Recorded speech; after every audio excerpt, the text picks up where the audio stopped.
Hello दोस्तों, नमस्कार। कैसे हो आप सब लोग। दोस्तों, एचएमपीवी वायरस की वजह से मार्केट में आज बहुत ज़्यादा गिरावट हमें देखने को मिली है। कुछ सेक्टर तो ऐसे हैं जिसमें 4-4% तक की गिरावट देखने को मिली है। तो सबसे पहले मैं आप लोगों को यहाँ पे बताना चाहता हूँ कि आप लोगों को पैनिक नहीं होना है। जब तक कि आप लोगों का कोई स्टॉक का स्टॉप लॉस हिट नहीं होता है तब तक आपको पेशेंस के साथ वहाँ पे खड़े होना है, क्योंकि ये एचएमपीवी जो वायरस है, लोग बता रहे हैं कि जो कोरोना कितना खतरनाक है ऐसा नहीं है।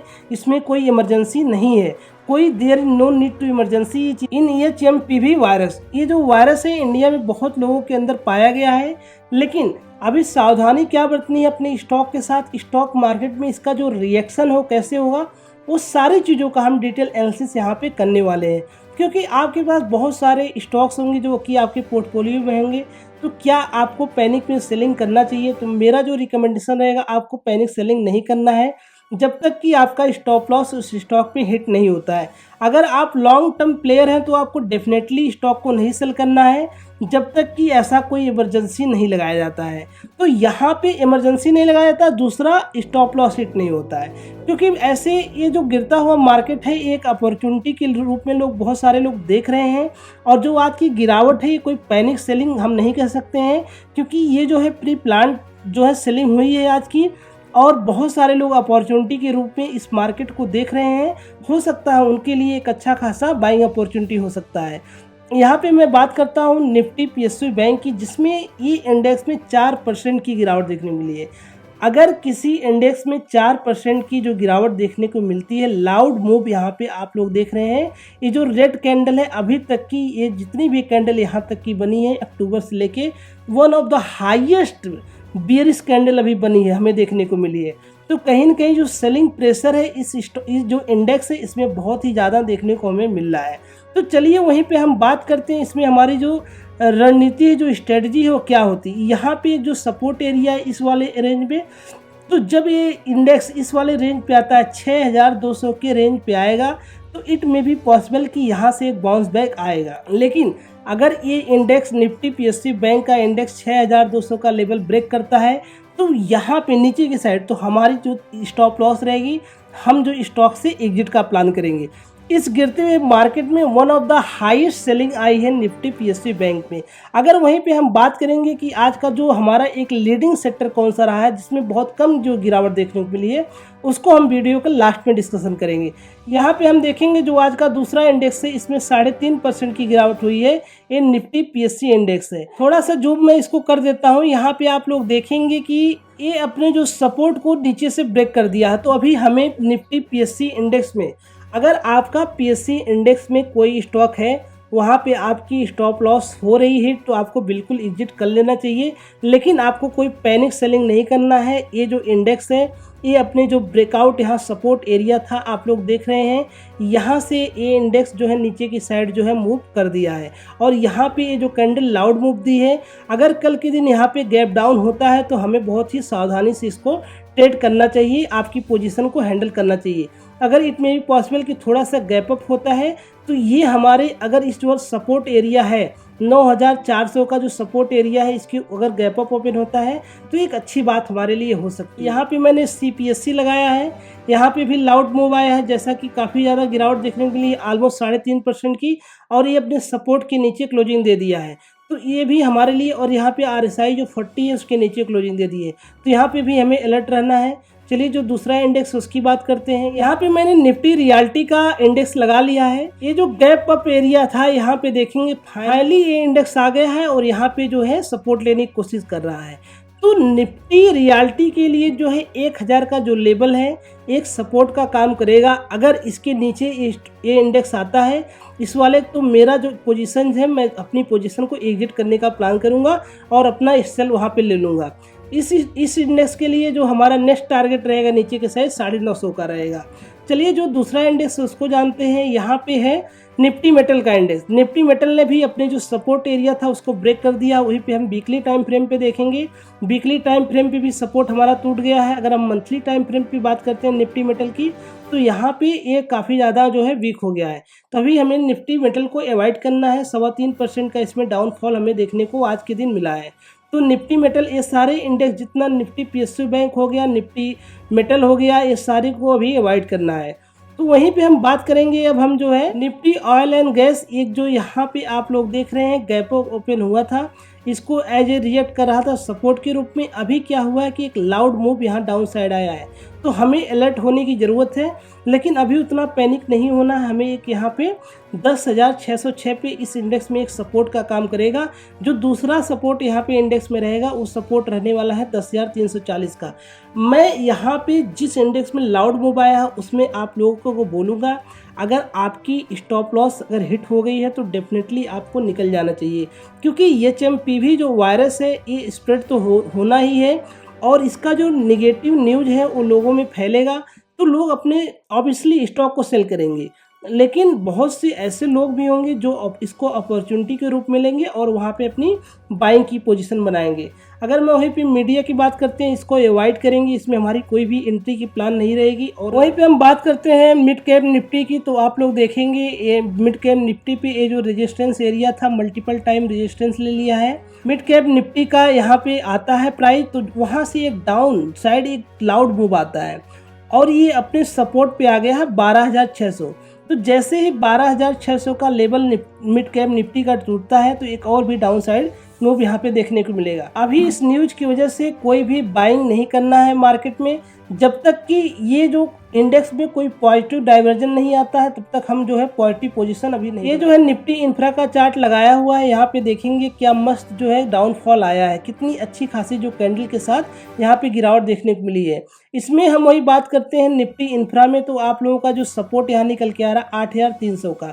यहाँ पे जो सेक्टर का एनालिसिस मैं कर रहा हूँ, हो सकता है इससे आप लोगों के स्टॉक में हेल्प हो जाए।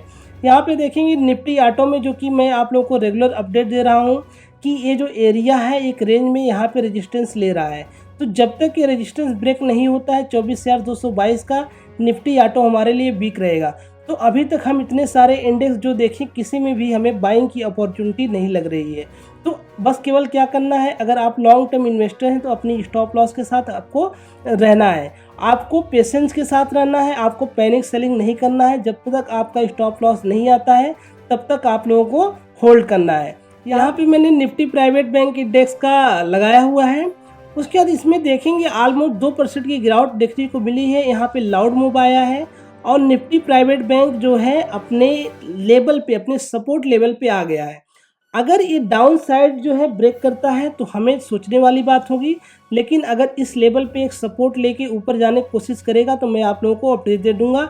यहाँ पे कोई अगर ग्रीन कैंडल बनेगी तो मैं आपको डेफिनेटली अपडेट दूंगा। HMPV की वजह से बहुत सारे लोग पैनिक सेलिंग करने लगे हैं, लेकिन यहाँ पे जो निफ्टी बैंक में मैं बात करता हूँ, जो इम्पोर्टेंट सपोर्ट है कल के दिन आने वाला है 49,600 का सपोर्ट आपको देखने को मिलेगा। अभी मैं किसी भी इंडेक्स में मुझे बाइंग नहीं समझ में आ रही है, तो मेरा जो लेवल्स है अभी कोई भी एक्टिवेट नहीं होगा। तो चलिए मैं आपको क्लियर कट बता देता हूँ, इतने सारे इंडेक्स को मैंने एनालिसिस किया, किसी में भी जो है बाइंग नहीं दिखी मुझे। ये FMCG में भी देखेंगे, यहाँ पे भी एक लाउड मूव है डाउन के साइड। यहाँ पे निफ्टी FMCG में 55,500 का एक इम्पॉर्टेंट सपोर्ट रहने वाला है। जैसा कि यहाँ पे एक ट्रेंड लाइन आप लोगों को मैं ड्रॉ करके दिखा देता हूँ। ये ट्रेंड लाइन जो है FMCG ब्रेक करके ऊपर तो गई थी, लेकिन फाइनली ये जो आज की कैंडल है इसको पूरा जो है इनगल्फ कर गई। तो कहीं न कहीं अभी जो मार्केट है इसमें आप लोगों को कोई भी बाइंग नहीं करनी है, और अगर आपके पास कोई स्टॉक है तो उसको पैनिक में सेलिंग नहीं करना है। ये दो चीज़ें आप लोगों को याद रखनी है। अगर कोई अपॉर्चुनिटी आएगी तो चलिए आने वाले इंडेक्स में देखते हैं, अगर कोई अपॉर्चुनिटी मुझे दिखेगी तो डेफिनेटली मैं आप लोगों से बताऊंगा। मैंने आप लोगों को एक चीज़ बताई थी, निफ्टी कंज्यूमर का जो चार्ट यहाँ पे है, यहाँ पे कप और हैंडल बनाया था, फाइनली इसको ब्रेकआउट करके ऊपर भी गया था। लेकिन आज होता क्या है, पैनिक की वजह से यहाँ पे जो हमारी स्टॉप लॉस इस इंडेक्स में हिट हो जाती है और ये इंडेक्स है ये नीचे आ जाता है। तो अभी हम अवॉइड करेंगे, सभी स्टॉक को अवॉइड करेंगे। यहाँ पे मैंने निफ्टी 50 का चार्ट लगाया है, आप लोग देख रहे हैं। इसका जो अभी क्लोजिंग देखने को मिली है 23,616 की मिली है। उसके बाद अगर 23,000 जो है 500 का लेवल निफ्टी ब्रेक करता है तो आप लोगों को 23,260 का लेवल देखने को मिलेगा। तो आपको अभी जो सारी इंडेक्स है, ऑलमोस्ट कुछ इंडेक्स सपोर्ट पे हैं और कुछ सपोर्ट को ब्रेक कर दिए हैं। तो अभी आपको कोई भी बाइंग नहीं करना है और कोई भी स्टॉक पैनिक में सेल नहीं करना है। सेंसेक्स को समझते हैं, सेंसेक्स में भी एक सपोर्ट अभी नीचे पड़ा हुआ है, तो इट में भी कि ब्रेक हो जाए या तो यहाँ से बाउंस बैक मार सकता है। वहीं पे हम बात करते हैं निफ्टी फार्मा की। तो निफ्टी फार्मा में एक इम्पॉर्टेंट बाइंग आ सकती है, क्योंकि इसमें गिरावट भी कंपेयर टू निफ्टी मेटल और पीएसयू बैंक की अपेक्षा जो है 0.82% की हुई है। अगर देखेंगे बैंक के अपेक्षा में हमारा जो फार्मा सेक्टर है ये काफ़ी स्ट्रांग है, क्योंकि यहाँ पे फ्रेंड्स आप लोग देखेंगे कि क्यू पैटर्न बनाया था, इसको ब्रेकआउट करके ऊपर गया था। जब कोई रीटेस्ट पे आप लोगों को स्टॉक मिलता है, अभी इंडेक्स है, तो हमारे लिए निफ्टी फार्मा जो है स्ट्रांग लग रहा है। तो इसमें कौन से स्टॉक हमें बाई करना चाहिए या बाइंग के बारे में सोचना चाहिए, अगर मार्केट का जो कंडीशंस है एचएमपीवी से हम जो उभर जाते हैं, तो इसमें अपॉर्चुनिटी किस स्टॉक में हो सकती है उसको हम लोग देखेंगे। क्योंकि निफ्टी बैंक और निफ्टी फार्मा में हम कंपेयर करेंगे तो निफ्टी फार्मा जो है निफ्टी बैंक से अच्छा है, क्योंकि ये सपोर्ट भी ले रहा है अपने जो ब्रेकआउट एरिया था। तो इट में भी पॉसिबल कि इसमें कुछ बाइंग होगी, तो मैं अभी दिखाने वाला हूँ आपको। Nifty health care pharma almost एक ही है, तो ये भी सपोर्ट लिया है। और बात करते हैं निफ्टी इंडेक्स, आईटी इंडेक्स की। यहाँ पे देखेंगे ये भी जो आईटी इंडेक्स है इसमें 0.12% की गिरावट हुई, जो कि ना के बराबर। ये सिर्फ पैनिक सेलिंग है, तो आईटी सेक्टर अभी भी हमें स्ट्रांग लग रहा है। तो चलिए निफ्टी फार्मा अगर आपको अपॉर्चुनिटी मिलती है तो निफ्टी हेल्थ केयर और निफ्टी आईटी दो ऐसे सेक्टर हैं जिसमें बहुत कम गिरावट देखने को मिली है।